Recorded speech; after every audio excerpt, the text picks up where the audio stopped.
And we're back. So we just camped. Let me fix it up. And we're back. We just camped. We're looking good. Camped right next to a dead guy. You know, because... Sure. You gotta be creepy. This game is pretty. Look, butterflies. And a ghost. What's up, ghost? Oh, that's one of those vision things I'm getting.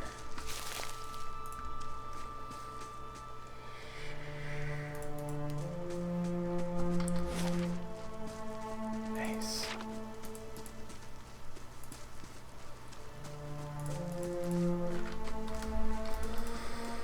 Oh man, I love this style of game so much.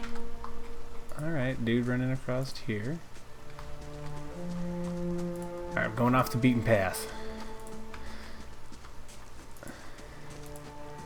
You can zoom out super duper far and treat it really like an RTS style, like turn-based strategy game. Zoom in a little bit more, be a little bit more Diablo-ish with it. Let's see just how much damage I do with my oh shit, balls of poop.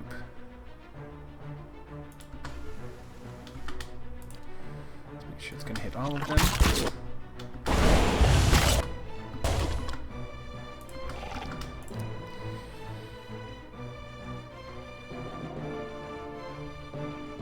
Let's see if I can hit myself.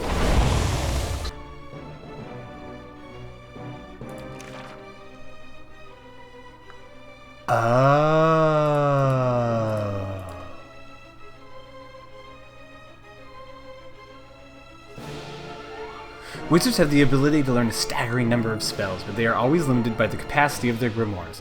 At any given time, a grimoire may contain only 4 spells of each level. Click on a spell in the right panel to remove it from the grimoire. Add spells to empty slots by clicking on the spell in the left panel.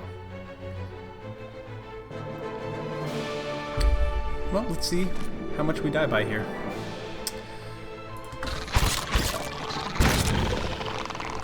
1? 4, a little better. You're so fucked. And by you're, I mean me. Okay.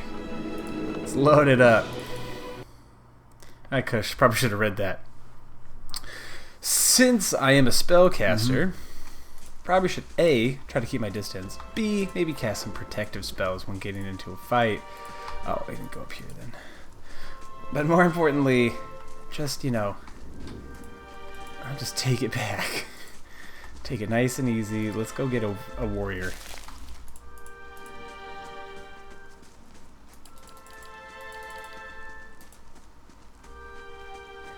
Priests are dedicated support spellcasters. The spells often have limited range. They almost always affect your group and can provide a myriad of bonuses.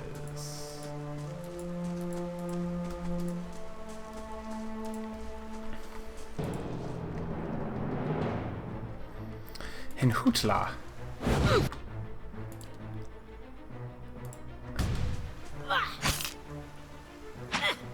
Oh, in the face.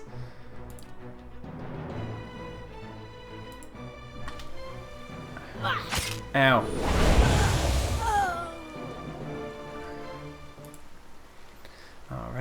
Alright. Ripple Sponge. User 10 max endurance for 600 seconds, -2 focus on hit. Oh, nice.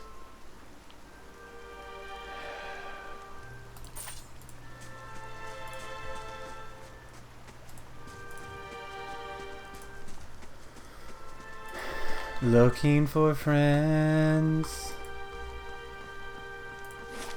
Alright. We can always go back. Yeah. Travel 8 hours.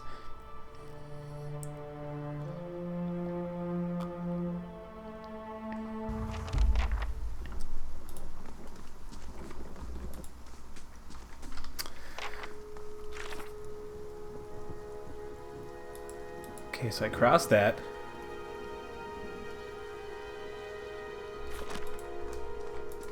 It's not quite what I was expecting. Oh! We're getting some frames issues.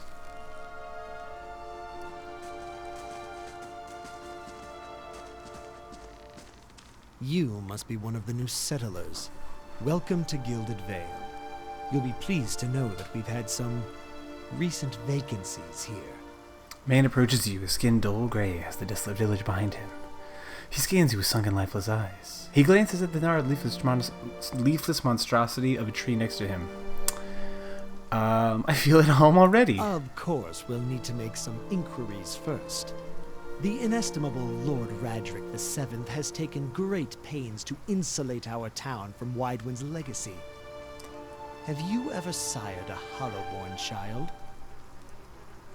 What's a Hollowborn? An infant born without a soul, of course. Lord Radric has made it his first priority to eliminate this scourge from our village. Okay. I should warn you, stranger. Here in Gilded Vale, we have a special place for dissidents, charlatans, and those who would hide a curse in our midst. He steps to the side and inclines his head ever so slightly toward the deformed tree. His lordship's wife is with child and due any day now. Without his approval, I shan't be able to find you a permanent settlement. It will have to wait until after the birth. He folds his arms. We can continue our interview then, after the bell tolls from Radric's hold to signal my lord's new heir. In the meantime, you can find temporary accommodations at the inn, just southwest of here. This is a close call with the Beox. Someone in town who could help. You said something about Hollowborn and Waden's legacy before. He blinks. I forgot that you foreigners do not have this curse in your homelands. The Hollowborn have been a scourge upon the Drywood for almost 15 years now. He lowers his voice to a whisper. Children born without souls. He shakes his head. Pitiful, dumb things that breathe, barely, but do not truly live. Some say the Hollowborn are a disease. Some say they're a punishment from the gods. He raises his empty hands. In truth, no one knows, but they begin spreading after the Saints' War, and so the name's Wadewind's legacy stuck in honor of that foul, blasphemous pretender. His voice shakes with vitriol. Lord Radric's decree may seem strict at times, but he has our best interests at heart. He nods. If you have any other questions, don't hesitate to ask. It's important that everyone in Gilded Vale understands our rules. I'm feeling strange. Whatever your problem, it sounds like a matter for an animancer. However, the only animancer in Gilded Vale isn't in any condition to speak. Consider yourself fortunate. After she failed Lord Radric, we saw to it that she wouldn't profit from the misplaced trust of others. A bad cure is often worse than none at all. Okay, this place is fucking crazy. But if you're set on finding a bottle of troll piss or a dead Audra pebble to rub on your forehead, you're welcome to check her pockets. A little corpse stink is nothing when you're digging for shit. My advice, however, is to be satisfied that you escaped and leave it at that. You regard too carefully. You want to mind where you mentioned that trespassing on Engwithian ruins is illegal, not to mention dangerous. You probably saw someone attempting some new ritual to appease the gods. People will try anything these days. Bareth, have mercy. We certainly have.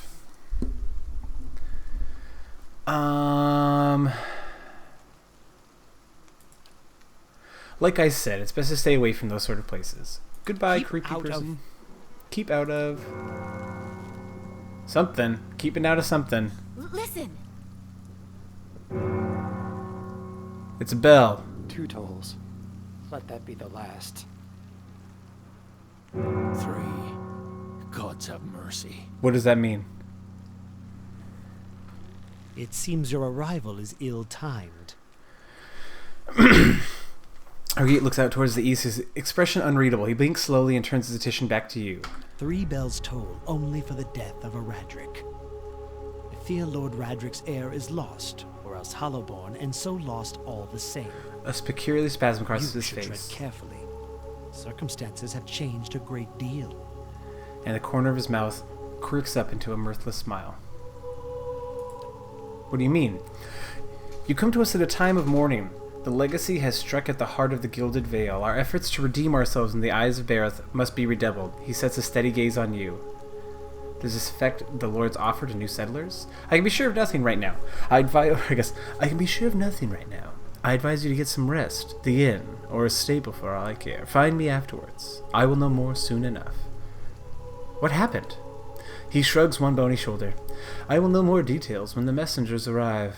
The vagaries? Vagaries? The vagaries of childbirth, perhaps. But it is none of your concern. Farewell.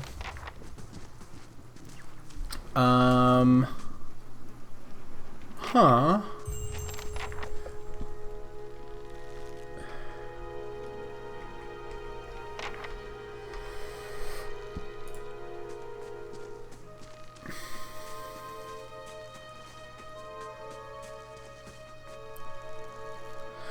Scattered between the roots are bracelets of twine and bead, wilting flowers, and notes half erased by the rains. Were you looking for someone in that tree? Could introduce you.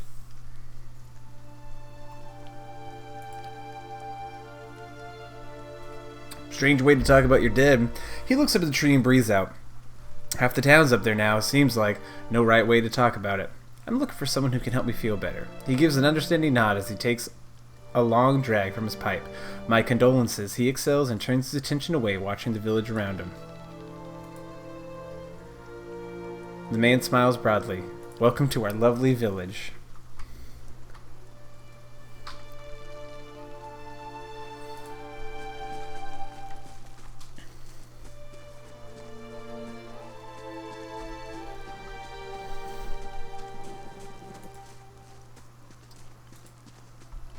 Where you going? Oh well.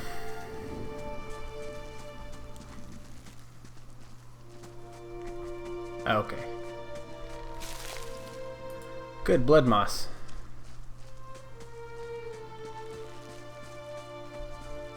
Just hung all those people. Creepy. Guess they have those guys there just in case you want to try to kill them. Villager.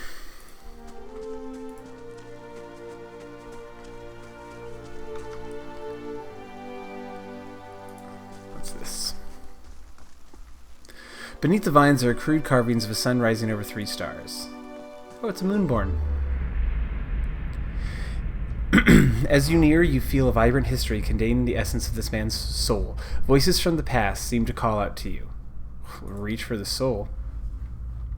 You see a pennant waving tall and sluggish in the wind. A rising sun embroidered on the banner, the vanguard of a small troop of paladins.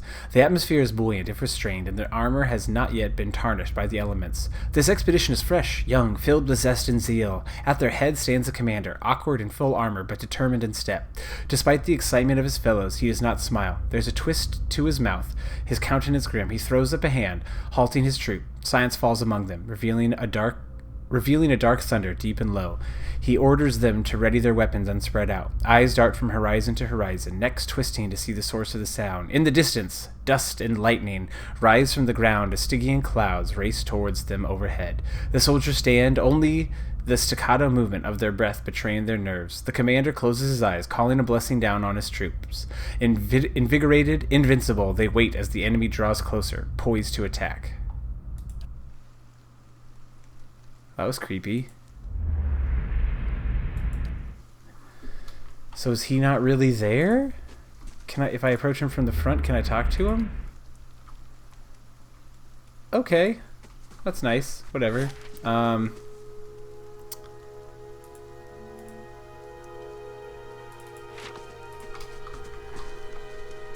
Villager.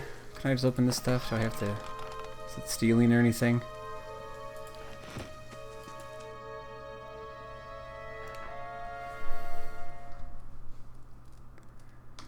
Surely this will be stealing.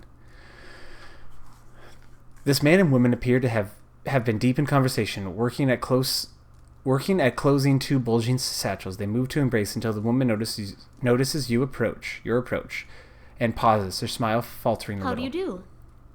Can we help? She looks at her companion, brow furrowing with confusion. Do you know this man, Nanton? Nanton shakes his head. I don't believe so. Was there something you wanted, stranger? You two seem to be in a hurry. Yes, I imagine so.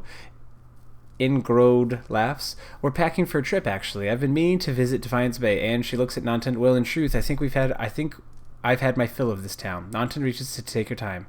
It's time for some new scenery. Can you tell me anything about the Gilded Vale? Ingrid smiles wryly. Only that you'll want to be moving on as soon as you can. You'll have seen the tree, I imagine, but the rot goes deeper. If you were looking for work, I'd say you have better chance of it elsewhere. We're headed for Defiance Bay ourselves, Naunton adds. Leave. Goodbye.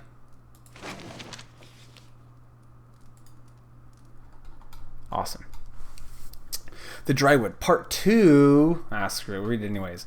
In 2626 AI, a group of farmers, while clearing farmland for planting, accidentally knocked down one of the ancient Adre menhirs on the land. This innocent act drew the ire of the native population and started what would come to be known as the Broken Stone War. When it was finally over, several thousand colonists have been killed, as well as hundreds of the Glanfathans. Even though the war is technically over, the Glanfathans escalated their attacks on the settlers over the next 2 years, using vicious tactics that left many colonists, several military figures, an earl, and 6 Thayans dead. Unable to stop the Glathans' attacks, the earls elected Earl Edrang Hadret to the position of Griff. Well respected and known to be a master of military tactics, he was tasked with dealing with the Glanfeln threat. Edrang fought with the Glanfelns, led by the Orlin named Regd, for the next 2 years. Neither side can gain the upper hand on the other, resulting in a tense stalemate between the two groups. Because of the stalemate, the hostility slowly died off, and in 2631, the Drywood people signed a treaty with the Glanfathans. Greg would step down, and the Glanfathans would stop their attacks altogether, and the Drywood people would leave the ruins alone. This treaty angered the nobility and Ader, as it brought to a halt the supply of artifacts. Edrang also tried to get the practice of slavery outlawed, but this was not successful. Because of this, the peace between the Drywood and the Air Glanfath is uneasy and tumultuous. Small patches of rural violence still cropped up, but they were easily dealt with, as neither side wanted another war. Let's just loot everything. Looting things is what we do. And they didn't get mad. Yeah! Just walk in. I'm gonna take this book. I'm gonna take this money. Just don't worry about it. Alright, whatever. Do what you want, man. Live your life.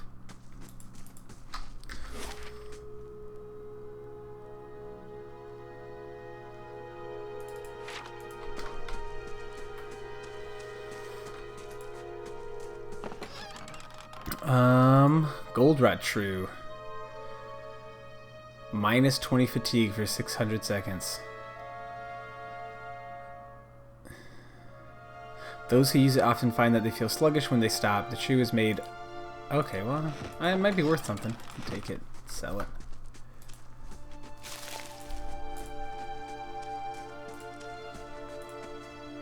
Despite the rains, the stalks feel as dry and stiff as locust husks.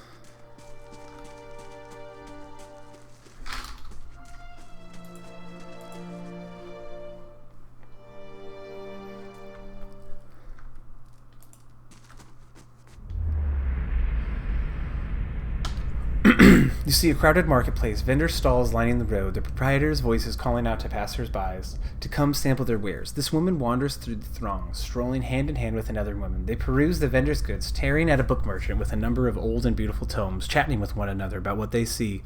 One will pick up a book and show it to the other, who will take it, comment on it, and place it back on its shelf. Then the first will snatch up the book again and quickly pay the merchant before the other can snatch it back. They walk away from the market, weighed down by packs filled with books, still hand in hand, standing close and comfortable and familiar with each other.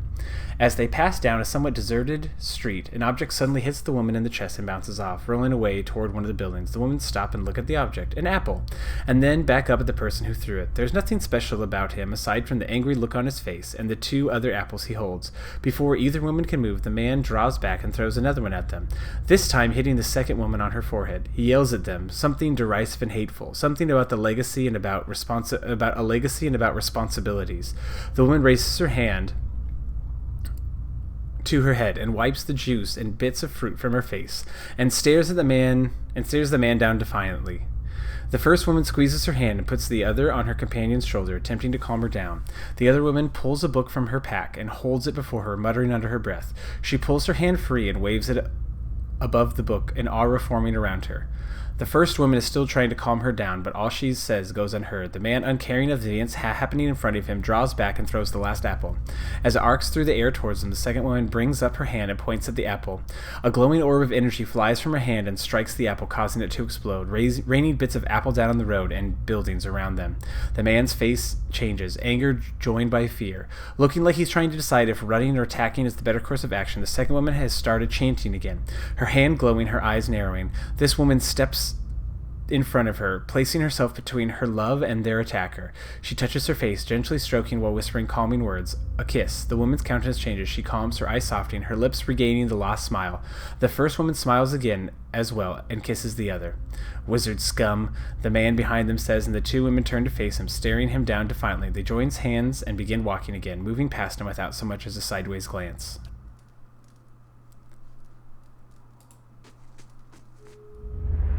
Okay. Oh my god. See a key turn gently, steady, and hear a ghostly clicking as the door swings inward. Two figures slip in, locking the door behind them, and begin their prowl. Their hunt is efficient, and it takes them little time to acquire a sizable collection of documents in oddly shaped velvet pouches. Quick hands fill pockets, rucksacks, bags. The door opens downstairs and everything freezes. Footsteps, a tired giggle. The thieves are all wide eyes and short breath as they empty their pockets of all but the necessities. Anything noisy, hurriedly replaced. Silence from downstairs. Then tentative steps up the staircase. A voice calls out. One thief creeps forwards. The other gesticulates wildly for him to return. He continues forward, crouching by the banister. He sees a gaudy shoe and shoves. The woman falls off with a cut-off scream, rolling lifeless to the floor below. Swearing, the second thief grabs her brother as they make their escape, collecting whatever value they can on the way out. Okay, so that would be stealing, because it's red. That's cool. Okay. Oh, man. Lots of reading.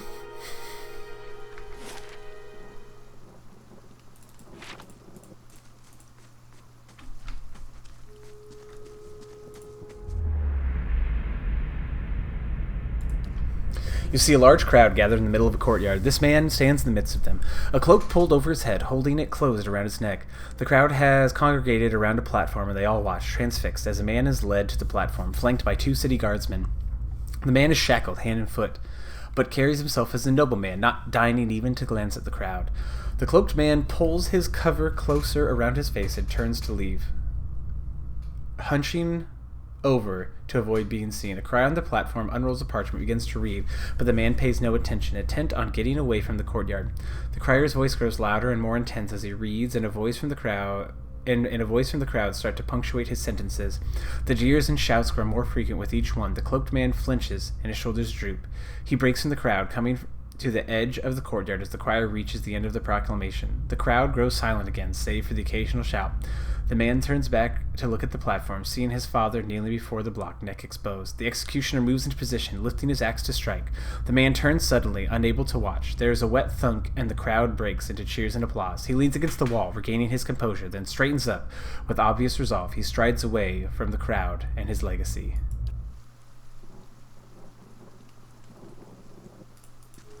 Oh, we'll read the other guys in a second. Need some water. Goodness.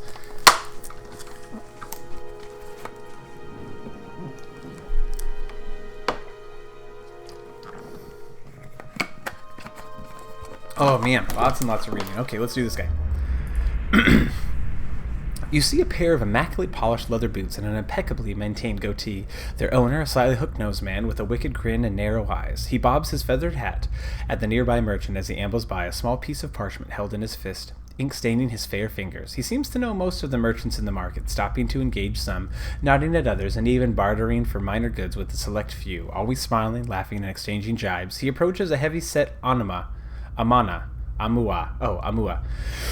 Smile plastered stiff across his face, and jokes about the weather. She jokes back, subtly palming him several gold coins. Oh my goodness gracious. Subtly. When he walks away, the paper in his hand is gone, and the smile on his face is far more genuine. He tips his cap at her, winking, and trundles off with a new spring in his step.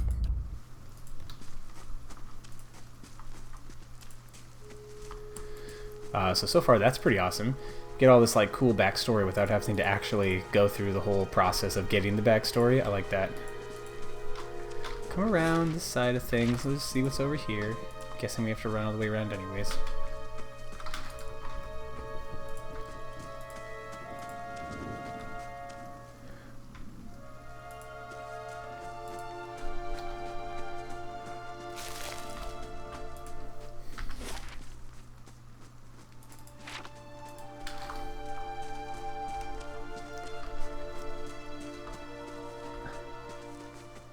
So far, the pathfinding's pretty darn good. And the fighting is... Oh, I don't want to go in there.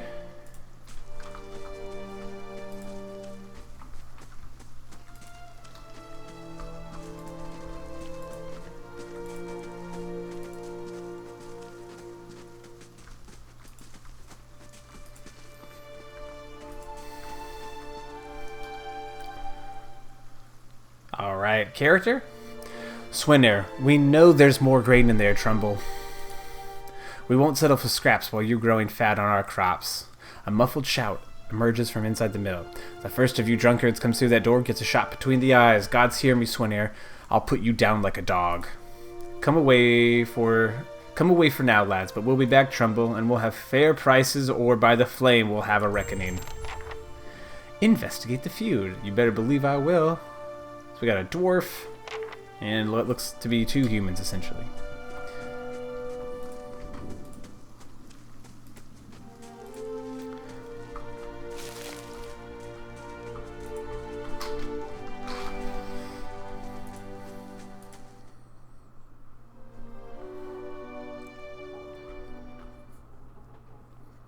I like how the door was locked and we just walk right in. An elven man stands before you, his relatively stocky build suggesting a life of labor. His face is pale and drawn, and his eyes wide. Behind him, a younger man and woman exchange worried glances. The miller raises a club as you enter. It shakes violently in his grip. Get back if you value your life. Hold on, I'm not here to hurt anyone. The miller hesitates and lowers his club a fraction. Who are you? Is Swain roping foreigners into his little crusade now? My name is Luxcalibur. I only just arrived in Gilded Vale. Trumbull shakes his head. You picked a bad time to come visiting. Gilded Vale's had all its shine scraped off. Just a big dung heap now. And Swinner thinks he's king of it. They're all of them mad. What was that ruckus? What was all that ruckus outside? Trumbull shakes his head. Where to begin? Swinyer whipped them up into a froth, going on and on about grain stores. Claims I've hidden away most of it. All I do with the grain is sell it. I can't create it out of thin air, and I can't hand it out for free. I pay the farmers for the crops they bring in, and I sell what comes out of the mill. Most of it goes to that black hound on the west side of town for ale, and Swinner and his lot sure don't mind that part. You take a look at the fields on your way into town, the crop's blighted, and most of what I'm getting from the farmers, Trumbull gestures to the sacks and containers. It's gone off, rotted through. I can't pay top prices for blighted wheat, and I've barely got enough good grain to go around. Swinner's howling after things he has no right to. Maybe I ought to have a talk with this Swinner then. The miller all but sags with relief. I'd be grateful if you did. He won't listen to me anymore, but maybe you'll have better luck. Tell him we're all having a hard time of it, and we'll have to make some sacrifices. We'll be in your debt for it, if you can convince him. Okay. Nope, that would be stealing. A rancid stench rises from the grain. It's mushy and mottled with green. Oh, cool. Cool. Okay.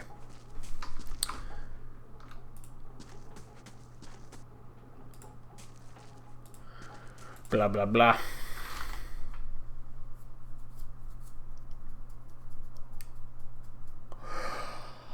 Blah, blah, blah, blah, blah, blah, blah, blah, blah, blah, blah.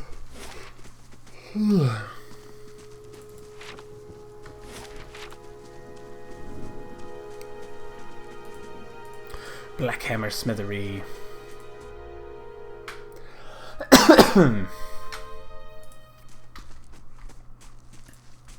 What a cool looking area. This more reading to do. All right. Take a quick break and we'll be back. Okay, so everything is stealing except for some reason I can pick this up. Because it is a book. Daily affirmations of focus and efficiency. All errors can be reforged into lessons. Work hard, work well. All ignorance can be forged into knowledge. Each generation must forge in its successors. Blah, blah, blah. Okay. Money. Smoking dude. The Anima man is of impressive build. Towering over the countertop, his skin is the dusky blue of the deeper oceans, and his thick arms boast corded muscles. Small ears frame a square-jawed face coated in smeared soot and arcing black tattoos alike. He offers you a broad smile as you approach. Welcome. You're the first new face I've seen for quite some time. What can I do for you? What do you have here? You come see us at a strange time, I'm afraid. The stock's not quite what it used to be, but we've fine armor and weapons to offer yet. All forged right here at the Black Hammer. What happened? We just don't have the supplies. Been expecting the next delivery for near on a week now, and I haven't seen sign of it. Have to expect they were hit by bandits. The road out east is crawling with them, or my workers ran off with the wagon themselves, maybe to make some coin. Tatanu snorts, as if that lot would dare. Tatanu scratches his jaw, thinking, if you happen to be headed that way, maybe you could keep an eye out for a supply wagon, or my shipment at least. They'd be cutting through the Black Meadow, I expect. Only good road for it. As it is, most of our weapons go to his grace, Lord Raederick. Tatooine glances at the nearby guard. And that's as it should be. But it doesn't leave much for outsiders. We just don't have the iron. I'll find your supplies. Tatooine nods. Then you have my thanks. You bring those supplies back, and I'll have plenty more to offer. A discount to start. Oh, and if you find my workers, tell them to hurry up, or they can take up farming instead. Oh, we need to read. Would you rather be inside drinking than out here? We don't want your charity either, foreigner. They squint at you through blear eyes. It sounds suspicious like you're defending him. Cause I am defending him, cause y'all be fucking crazy.